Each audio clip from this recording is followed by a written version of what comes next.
ताजा ताजा फ्रूट, ताजा ताजा फ्रूट। अनार खा लो, सेब खा लो, अनार खा लो, सेब खा लो, चीकू ले लो, अंगूर ले लो, अनार ले लो, चीकू ले लो, अंगूर ले लो, अमरूद ले लो, केला ले लो, आम ले लो, आम ले लो, अनार ले लो, अनार ले लो, चीकू ले लो, अंगूर ले लो। बहुत ताजा फ्रूट है, फ्रेश फ्रेश फ्रूट है। अभी मार्केट में आओगे, खाओगे, मस्त हो जाओगे। फ्रूट खाओ, फ्रूट खाओ, फ्रूट खाओ, फ्रूट खाओ, फ्रूट खाओ। अरे भाई साहब, ये अंगूर क्या रेट है? अंगूर भाई साहब, अंगूर हैं 36 रुपए किलो। 36 रुपए किलो? 36 रुपए किलो? हाँ भाई साहब, दो तरह के अंगूर हैं। एक 36 रुपए किलो में 120 अंगूर आएंगे, एक 36 रुपए किलो में 312 अंगूर आएंगे। अरे भाई साहब, अंगूर को दानों में कौन गिनता है? कितने पीस हैं, कितने क्या है? भाई साहब, आप हमें नहीं जानते।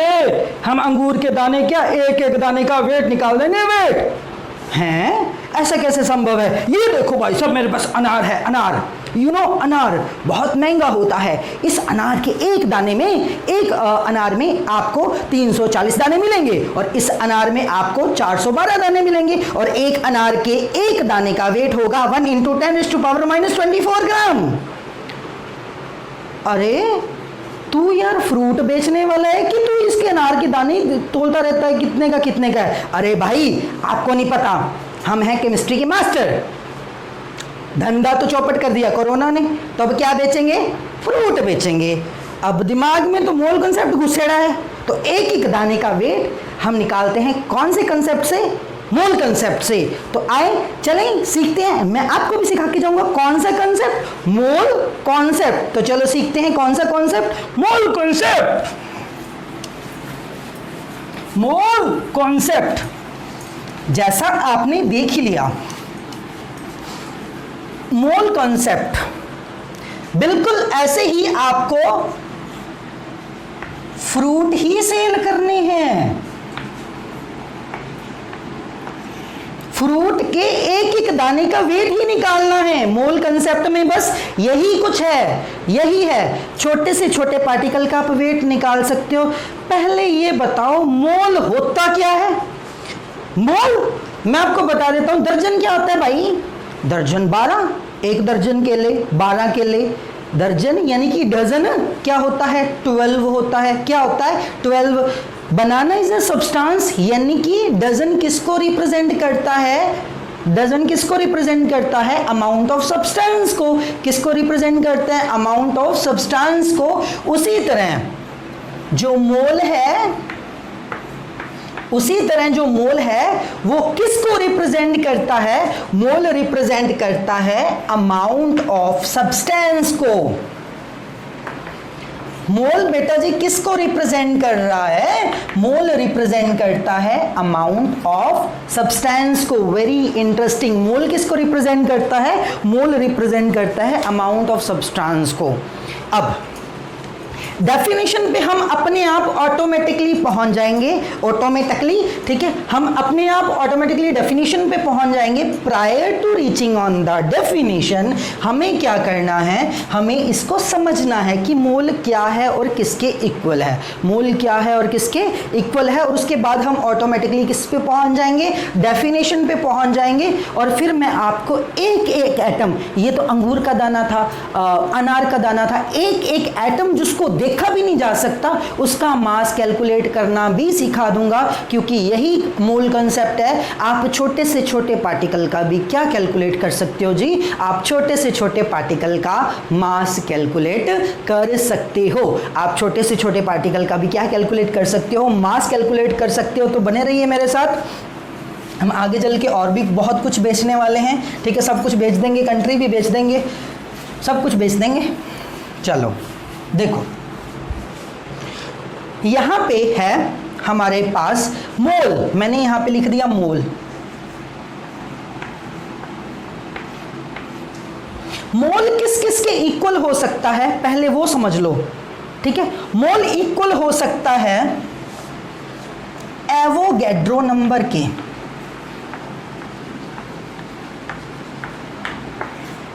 मोल इक्वल हो सकता है किसके बेटा? एवोगैड्रो नंबर के, जिसको कई एवोगाद्रो नंबर भी बोलते हैं, वो आपका मर जा। फिर मोल किसके इक्वल हो सकता है? मोल हो सकता है अगर एटम है तो उसके ग्राम एटॉमिक मास के, एटम है तो किसके? ग्राम एटॉमिक मास के, मॉलिक्यूल है तो किसके? 4 मॉलिक्यूल है तो ग्राम मॉलिक्यूलर मास के इक्वल हो सकता है।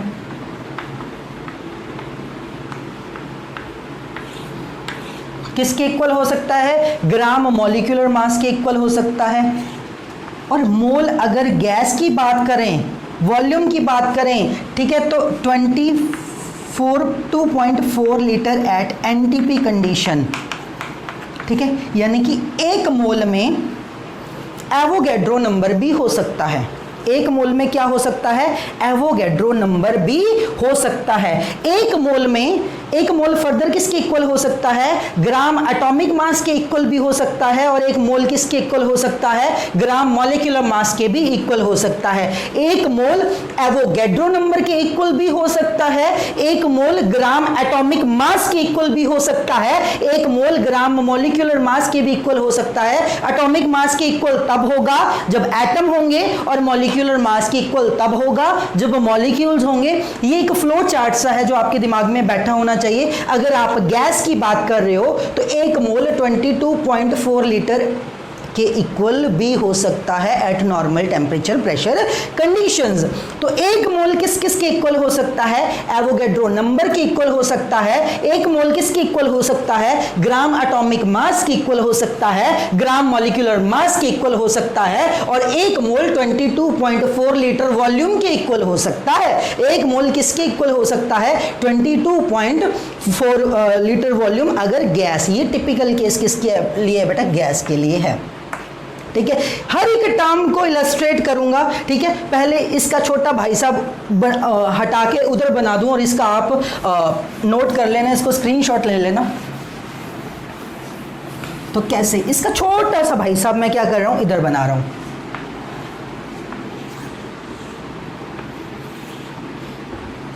One mole Avogadro number, 1 mole Avogadro number, 1 mole gram atomic mass, gram molecular mass, gram molecular mass और 22.4 लीटर, 22.4 लीटर फॉर गैस, तो ये इसका छोटा भाई साहब मैंने उधर बना दिया। अब यहीं से सब कुछ स्टार्ट करता हूं। ठीक है, तो मेरे दिमाग में पहली चीज आती है मोल। मोल क्या है? जैसे दर्जन क्या है? 12 है। दर्जन क्या है? 12 है। 12 है। ठीक है, उसी तरह मोल क्या है? अमाउंट ऑफ सब्सटेंस है। अमाउंट ऑफ सब्सटेंस, जैसे लीटर भी अमाउंट ऑफ सब्सटेंस है। ठीक है, किलोग्राम भी अमाउंट ऑफ सब्सटेंस है। उसी तरह मोल भी कुछ नहीं है, मोल एक अमाउंट ऑफ सब्सटेंस ही है बेटा। मोल क्या है बेटा? अमाउंट ऑफ सब्सटेंस भी है। और 1 मोल किस किस के इक्वल हो सकता है? सबसे पहले मेरे पास आ गया Avogadro's number.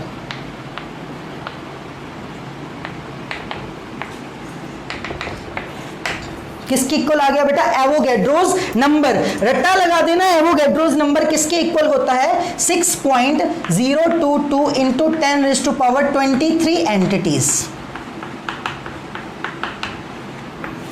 6.022 into 10⁻23 entities. Avogadro's number क्या होता है बेटा? 6.022 इंटू 10⁻23 एंटिटीज। ये क्या होता है आपका? Avogadro's number. After that I am coming to what? Gram atomic mass. क्या बेटा? ग्राम एटॉमिक मास।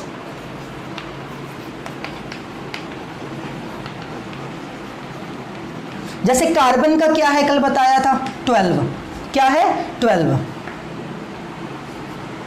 तो ग्राम एटॉमिक मास कार्बन का क्या है? जैसे 12। नाइट्रोजन का 14, ऑक्सीजन का 16, ऑक्सीजन का 16। तो ये 1 मोल इसके इक्वल भी है, 1 मोल इसके इक्वल भी है। 12 ग्राम ऑफ कार्बन के, 12 ग्राम ऑफ कार्बन के उसके इक्वल भी क्या है बेटा? 1 मोल है। ठीक है, मॉलिक्यूलर मास पे बाद में आता हूं, उससे पहले मैं इलस्ट्रेट कर देता हूं इसकी डेफिनेशन को। मोल की डेफिनेशन क्या है? कल मैंने बताया था जब हमने मोल कंसेप्ट का एक बेस पढ़ा था कि मास से स्टार्ट करेंगे। मास आपको ग्राम एटॉमिक मास, ग्राम मॉलिक्यूलर मास पता होना चाहिए। उस टाइम मैंने आपको बताया था कार्बन को लिया गया है स्टैंडर्ड, कार्बन को लिया गया है स्टैंडर्ड। अब जरा मुझे ये बताओ, एक मोल में कितने पार्टिकल होंगे? 6.022 इंटू 10⁻23 पार्टिकल्स। कितने पार्टिकल होंगे बेटा? 6.022 इंटू 10⁻3 पार्टिकल। किसी भी सब्सटेंस का एक मोल ले लीजिए, किसी भी सब्सटेंस का एक मोल ले लीजिए, उसमें आपको जो पार्टिकल मिलेंगे वो मिलेंगे 6.022 इंटू 10⁻23। पार्टिकल कितने मिलेंगे बेटा? 6.022 इंटू 10⁻23। ठीक है। अब अगर मैं कार्बन की बात करता हूं, 1 मोल ऑफ कार्बन, ठीक है, तो इसमें 1 मोल ऑफ कार्बन में 6.022 इंटू 10⁻23 एटम्स होंगे। किसके? कार्बन के। किसके एटम्स होंगे बेटा? कार्बन के। ठीक है। एक मोल किसके इक्वल है? एक मोल किसके इक्वल है? ग्राम एटॉमिक मास के। यानी कि एक मोल ऑफ कार्बन किसके इक्वल है? 12 ग्राम के। तो आपको तो पता ही, आप तो बच्चे थोड़ी हो, ठीक है। कैसे?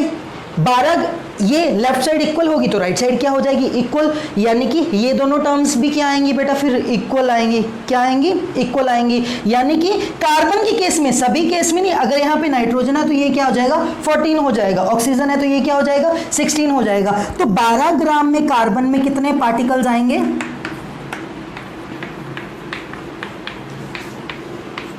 6.022 into 10⁻23 particles. 6.022 into 10⁻23 particles. Standard किसको लेना है? कार्बन को लेना है। स्टैंडर्ड किसको लेना है? कार्बन को लेना है। ठीक है। डेफिनेशन पे पहुंचेंगे उससे पहले अगर मैं कह दूं नाइट्रोजन के एक मोल में कितने पार्टिकल्स होंगे, या नाइट्रोजन के एक मोल में कितने ग्राम होंगे, तो देखो 1 मोल ऑफ नाइट्रोजन, एंटोनिम मैं कह रहा, सिंपल एन कह रहा हूं एक बार, 1 mole of nitrogen 6.022 into 10⁻23 particles, ये atoms of nitrogen. 1 mole of nitrogen is equal to 14 gram, is equal to 14 gram. So 14 gram is equal to 6.022 into 10⁻23 atoms. अब यहां से मैं आपको एक ऐसा रहस्य बता रहा हूं जो शायद आप पकड़ नहीं पा रहे हो। वो क्या? आज से शायद पहले आपके मन में ये अवधारणा बन रही थी कि नाइट्रोजन के एक एटम का मास 14, एक हाइड्रोजन के एक एटम का मास, हाइड्रोजन के एक एटम का मास 1, कार्बन के एक एटम का मास 12। यहां से क्या है, आपके पास इतने एटम्स होंगे ना, 6.022 इंटू 10⁻23 एटम्स नाइट्रोजन, उसका मास आएगा कितना ग्राम बेटा? 14 ग्राम। एक का नहीं है, कितने एटम्स इकट्ठे होके 14 ग्राम बनाया है। इतने को गिनना बहुत मुश्किल है, जीरो देख ले पीछे कितनी लग रही हैं। ठीक है। तो how it is possible to calculate? ठीक है। 6.022 इंटू 10⁻23 एटम्स का मास कितना है? 14 ग्राम है। और 6.022 इंटू 10⁻23 पार्टिकल्स फॉर कार्बन का मास कितना है? 12 ग्राम है। यानी कि 12 ग्राम एक कार्बन एटम का मास नहीं होता। 12 ग्राम कितने कार्बन एटम का मास होता है बेटा? 6.022 इंटू 10⁻23 एटम्स लो, 6.022 इंटू 10⁻23 एटम्स लो, उनका मास कितना आता है? 12 ग्राम आता है। उनका मास कितना आता है? 12 ग्राम आता है। ठीक है। तो ये वो चीज है जो आपके समझने के लिए बहुत ज्यादा रिक्वायर्ड है। इसी तरह आप ऑक्सीजन का निकाल लोगे 16 ग्राम, अकेला O2 वाला केस में आपको बाद में करवाता हूं। ठीक है। 16 gram is equal to 6.022 into 10⁻23। इसी तरह आप सल्फर का निकाल लोगे 32 इज इक्वल टू 6.022 इंटू 10⁻23। अब मुझे डेफिनेशन का कहा था, आप तो डेफिनेशन से मुकर ही गए। हाँ, अभी मैं उसी पॉइंट पे आता हूं। अब मैं आपको इसकी क्लियर करवाने वाला हूं। क्या? डेफिनेशन। अब मैं आपको इसकी क्या क्लियर करवाने वाला हूं बेटा? डेफिनेशन। तो डेफिनेशन क्या है जरा देखिए। डेफिनेशन के लिए स्टैंडर्ड रखना है कार्बन को।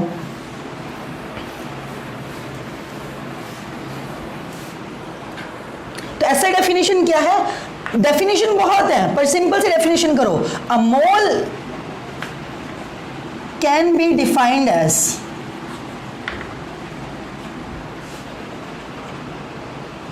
amount of substance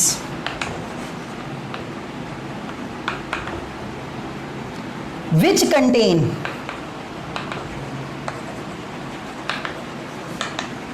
entities equal to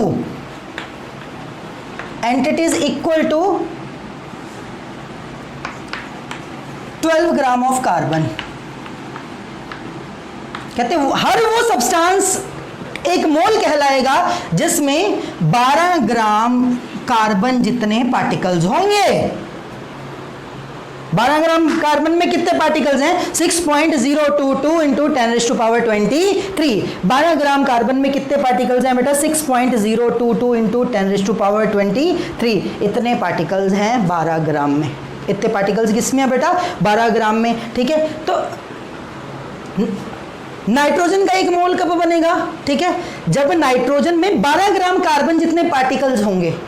जब नाइट्रोजन में 12 ग्राम जितने पार्टिकल्स होंगे, नाइट्रोजन में 12 ग्राम जितने पार्टिकल्स कब आएंगे?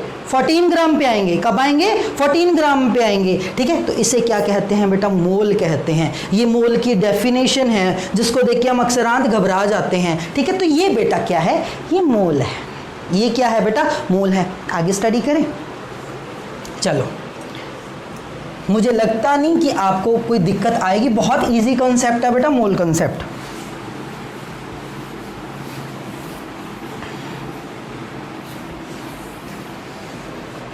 आगे चलते हैं।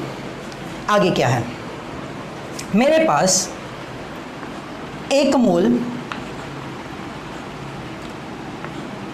नाइट्रोजन है। मेरे पास एक मोल क्या है? नाइट्रोजन है। एक मोल नाइट्रोजन का मुझे ये बताना है कि उसमें पार्टिकल कितने हैं। क्वेश्चन इजी है, होते रहेंगे आपसे।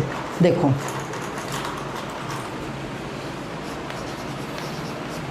एक मोल नाइट्रोजन में पार्टिकल्स कितने हैं?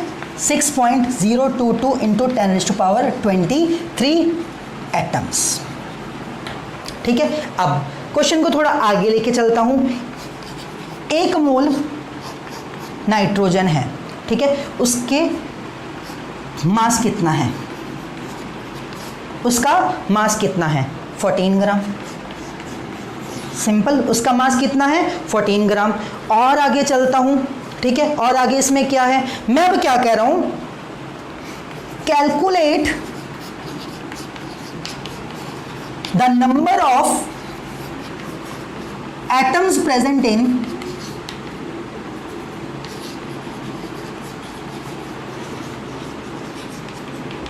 6 ग्राम ऑफ कार्बन। अब इसको मैं कैसे करूं? ठीक है, अब सिंपल सी बात है।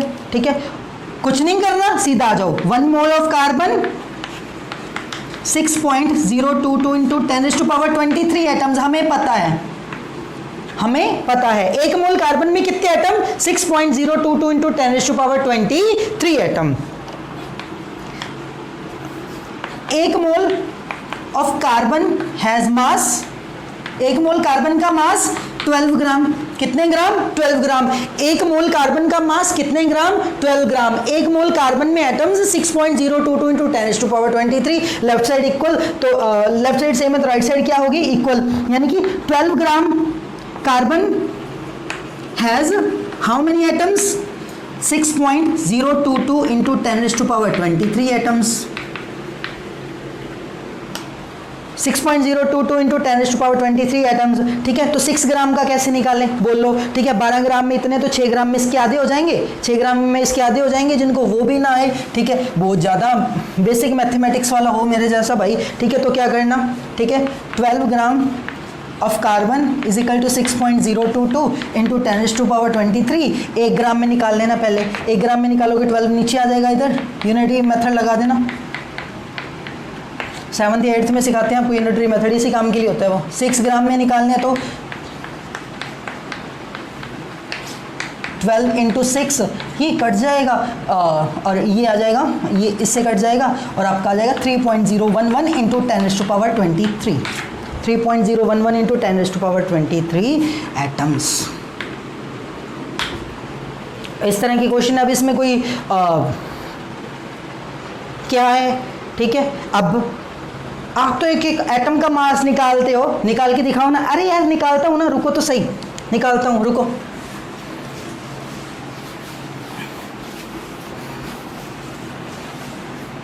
देखो, कैलकुलेट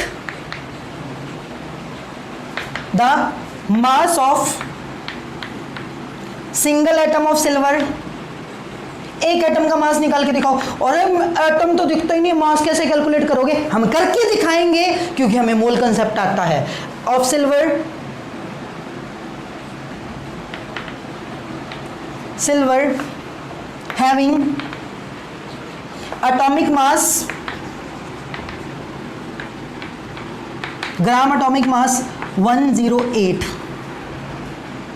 ग्राम्स, ठीक है। अब ये जो सिल्वर का मास दिया 108 ग्राम, ये 1 मोल का है। कितने का? 1 मोल का है, ठीक है। तो लिख दो 1 मोल silver has mass 108 gram, 108 gram. 1 mole silver has atoms 6.022 into 10⁻23 atoms, ठीक है। लेफ्ट साइड इक्वल है, राइट साइड को इक्वल कर दो, सेम है लेफ्ट साइड। तो 108 ग्राम सिल्वर, या ऐसा कर दो 6.022 इंटू 10⁻23 एटम्स हैज मास। इनका मास कितना है? 6.022 10⁻23 का 108 ग्राम। कितना है? 108 ग्राम। तो एक एटम का मास कितना होगा? एक एटम का मास होगा 108 इंटू 6/6.022 इंटू 10⁻23। इसको सॉल्व कर लेना, एक एटम का मास आ जाएगा। क्यों? बिना देखे एटम का मास निकालते कि नहीं निकालते? तो अंगूरों का और अनार का क्यों नहीं निकलेगा, ठीक है। तो यहाँ पे हम बिना देखे क्या करते हैं? बिना एटम को देखे उसका मास निकाल लेते हैं। और कौन से कॉन्सेप्ट से निकालते हैं बेटा? मोल कॉन्सेप्ट से निकालते हैं। कौन से कॉन्सेप्ट से निकालते हैं? मोल कॉन्सेप्ट से निकालते हैं, ठीक है। आगे चलते हैं। अभी तो सर आप सारे एटम्स पे करवा रहे हो, कोई मॉलिक्यूल कोई कंपाउंड तो लो, ठीक है। तो चलो अब चलते हैं मॉलिक्यूल्स एंड कंपाउंड्स पे।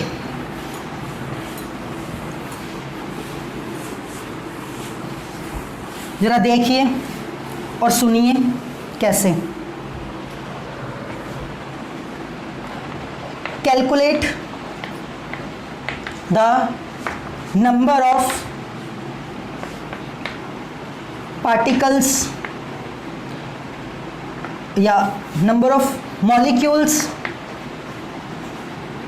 इन 34 gram of ammonia.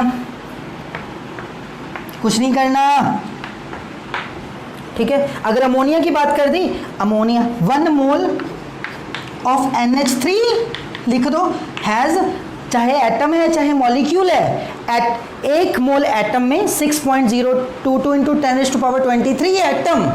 1 mole molecule में उतने ही मॉलिक्यूल, 1 मोल आयन में उतने ही पॉजिटिव आयन, उतने ही नेगेटिव आयन, उतने ही पॉजिटिव आयन, उतने ही नेगेटिव आयन। तो 1 मोल ऑफ अमोनिया में, 1 मोल ऑफ अमोनिया में कितने molecule? Very good, 6.022 into 10⁻23 molecules, 6.022 into 10⁻23 molecules. अब कहते हैं 1 मोल अमोनिया का मास, 1 मोल अमोनिया का मास। जी हमें तो 1 मोल अमोनिया का मास निकालना होता है, कैसे निकालेंगे?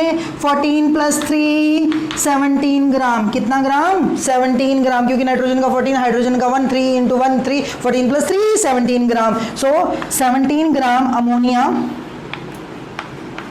हैज पार्टिकल्स या 6.022 इंटू 10⁻23 मॉलिक्यूल्स, 10⁻23 मॉलिक्यूल्स, तो 34 ग्राम में कितने आएंगे? ठीक है, अब मैं यूनिटरी मेथड लगाऊंगा, सीधा करूंगा, क्योंकि अगर इसको 2 से मल्टीप्लाई कर दिया तो इसको भी किससे मल्टीप्लाई करेंगे? 2 से ही मल्टीप्लाई करेंगे। ये आपका क्या आ गया बेटा? आंसर आ गया। ये क्या आ गया? आंसर आ गया 12.044 इंटू 10⁻23 मॉलिक्यूल्स, 12.022 इंटू 10⁻23 मॉलिक्यूल्स। आपके लिए होमवर्क के लिए क्वेश्चन है, वो क्या है? Calculate the number of molecules in 88 gram of carbon dioxide and half mole of carbon dioxide. ठीक है, तो आपने इसमें नंबर ऑफ मॉलिक्यूल्स निकालने हैं। क्या निकालने हैं? नंबर ऑफ मॉलिक्यूल्स निकालने हैं। अब एक इससे हट के थोड़ा सा कॉन्सेप्ट आता है, जरा उसको देख लें। वो कैसे?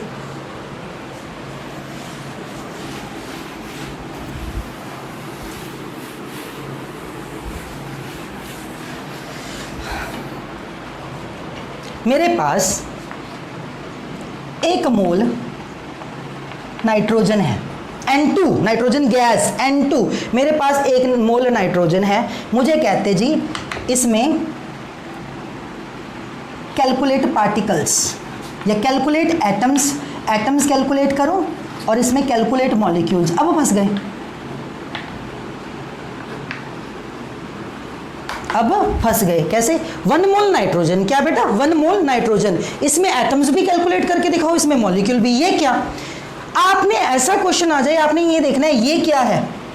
N2 एटम है कि मॉलिक्यूल है? आपने कहोगे, आपने तो बताया था जो जुड़ के सेम जुड़ जाए, सिंपल मॉलिक्यूल है। कौन सा मॉलिक्यूल है? सिंपल मॉलिक्यूल है। Very good. तो 1 मोल नाइट्रोजन में बेटा क्या होगा? ये मॉलिक्यूल है तो उसमें उतने मॉलिक्यूल होंगे 6.022 इंटू 10⁻23। वो कैसे?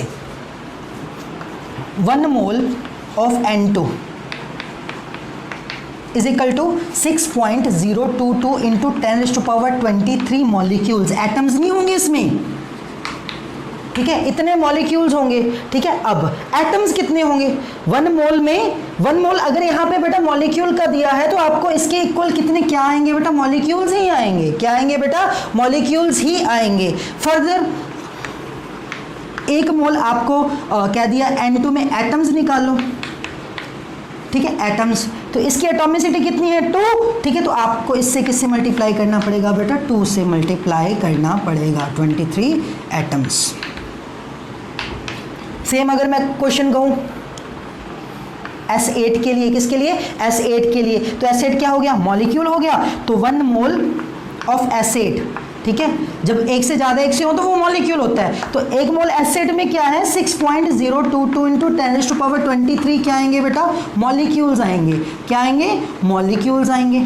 ठीक है, अब मैं कहूँ इसमें एटम्स निकालो, आप इतने एटम्स मत लिख देना एसिड में, जो यहाँ पे डिजिट लिखा है उससे आप क्या करोगे बेटा? मल्टीप्लाई करोगे, क्योंकि ये क्या है? मॉलिक्यूल है। तो मेरे पास आ गया 1 मोल ऑफ एसिड। ठीक है, इसमें क्या आएंगे बेटा? 8 इंटू 6.022 इंटू 10⁻23 मॉलिक्यूल्स। क्या आएंगे? 6.022 इंटू 10⁻23 मॉलिक्यूल्स। ठीक है, तो ये क्वेश्चन बहुत ज़्यादा बेटा इंपॉर्टेंट बनता है। अब इसमें मास कन्वर्जन भी बनती है। ठीक है, जो अपन नेक्स्ट वीडियो में डिटेल में न्यूमेरिकल्स करेंगे तो वहाँ पे कुछ और ऐसे क्वेश्चन डिस्कस करेंगे। ठीक है, अब क्योंकि मुझे इस वीडियो में सारा मोल कंसेप्ट का इंट्रो देना है, ठीक है, तो मैं लास्ट पे मूव करता हूँ डायरेक्ट। ठीक है, इस तरह के क्वेश्चन बनेंगे जो क्वेश्चन हम कल की वीडियो में डिस्कस करेंगे। ठीक है, तो अब क्या करते हैं बेटा? गैस वाला क्या फंडा है वो देख लेते हैं। तो लास्ट में अपन देख लेते हैं गैस वाला क्या फंडा है। तो चलो, ध्यान इधर, कमर सीधी, गर्दन सीधी। कैसे? अब कहते गैस की बात करो, सब कुछ वैसे ही है। 1 मोल 6.022 into 10⁻23 molecules, atom, entities, ions के इक्वल रहेगा, एटॉमिक मास के इक्वल रहेगा, ग्राम मॉलिक्यूलर मास के इक्वल भी रहेगा। फर्दर अगर गैस है, इसमें बहुत बड़ी कंफ्यूजन होती है, फर्दर अगर गैस है तो वो 22.4 लीटर वॉल्यूम के इक्वल रहेगा। किसके इक्वल रहेगा? 1 मोल 22.4 लीटर वॉल्यूम, यानी कि जो आपका 1 मोल है, आपका क्या है? 1 मोल है, वो इसके इक्वल भी है।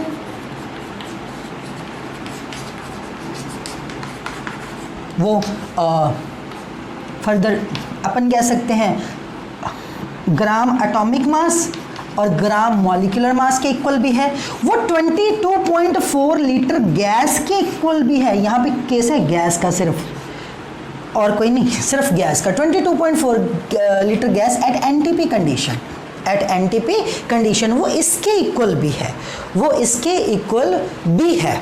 ठीक है, अब कई सोचते हैं मान लो मेरे पास कार्बन डाइऑक्साइड गैस है, तो कार्बन डाइऑक्साइड में तो 44 ग्राम होता है मॉलिक्यूलर मास, 44 ग्राम का एक मोल बन गया। कहेंगे भी 44 ग्राम जो गैस है वो 22.4 लीटर हो गई। जी हो गई, ठीक है, 22.4 लीटर तो बहुत ज़्यादा होता है, 22.4 लीटर तो बहुत ज़्यादा होता है। 44 ग्राम गैस है, इतनी सी 44 ग्राम, 44 ग्राम, ठीक है, एक आलू से भी कम, और 22.4 लीटर में। बेटा इसका मतलब होता है 44 ग्राम गैस कितना स्पेस ऑक्यूपाई कर सकती है, एक मोल जो गैस है वो जो स्पेस ऑक्यूपाई कर सकती है, वॉल्यूम का मतलब है वो कितना स्पेस ऑक्यूपाई कर सकती है, ये 44 ग्राम आपको 22.4 लीटर में डिस्ट्रीब्यूटेड मिलेगी, तो एक मोल के इक्वल आएगी। किसके इक्वल आएगी बेटा, वो एक मोल के इक्वल आएगी। ठीक है, तो अब इसके क्वेश्चन कैसे करने हैं वो देखो।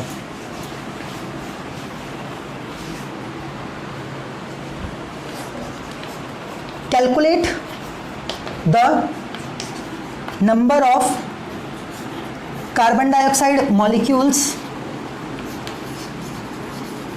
in 11.2 liter of carbon dioxide, 11.2 litre of carbon dioxide. ठीक है, हमें पता है एट एनटीपी, एट एनटीपी हमें पता है एक मोल, क्या एक मोल कार्बन डाइऑक्साइड, ठीक है, जो एक मोल कार्बन डाइऑक्साइड है ऑक्यूपाई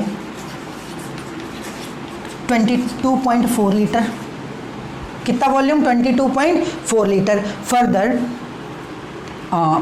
एक mole carbon dioxide has particles या molecules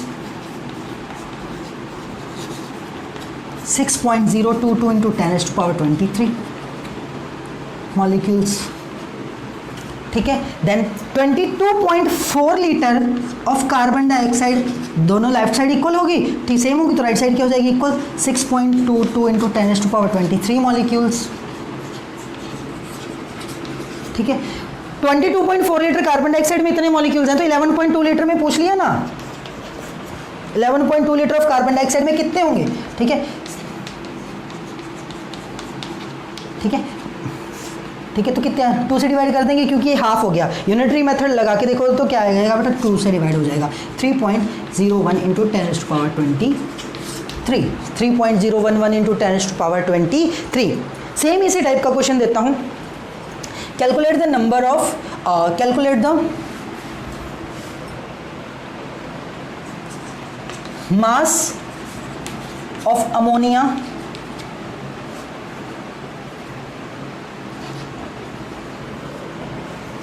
in 44.8 litre of ammonia at STP. कुछ नहीं करना, ठीक है, अमोनिया का मास कैलकुलेट करना है, 44.8 लीटर दे दी। ठीक है, तो 1 मोल ऑफ अमोनिया को पाए 22.4 लीटर। अब मॉलिक्यूल्स की बात ही नहीं की, उन्होंने मास पूछा है, तो 1 मोल ऑफ अमोनिया हैज मास कितना, 17 ग्राम। ठीक है, तो लेफ्ट साइड सेम होगी तो राइट साइड को क्या कर दो, इक्वल कर दो। ठीक है, 22.4 लीटर अमोनिया का मास कितना है, 17 ग्राम। ठीक है, तो अगर स्टेप बाय स्टेप करना तो वो भी ठीक है, इन्होंने डायरेक्ट पूछ लिया 44.8 लीटर अमोनिया का मास कितना होगा। ठीक है, इसका डबल कर दिया, ठीक है, अमोनिया डबल हो गई तो इसका मास भी क्या हो जाएगा, डबल, दैट इज 34 ग्राम। ये है, this is all about the basics of the mole concept. और कल वाले वीडियो में अपन क्या करेंगे, थोड़े न्यूमेरिकल करेंगे। मुझे लगता है इसमें बहुत ज़्यादा कवर हो गया है। होप आपको ये समझ आया होगा कि हम एक अंगूर का मास कैसे निकाल सकते हैं। Thank you, keep smiling.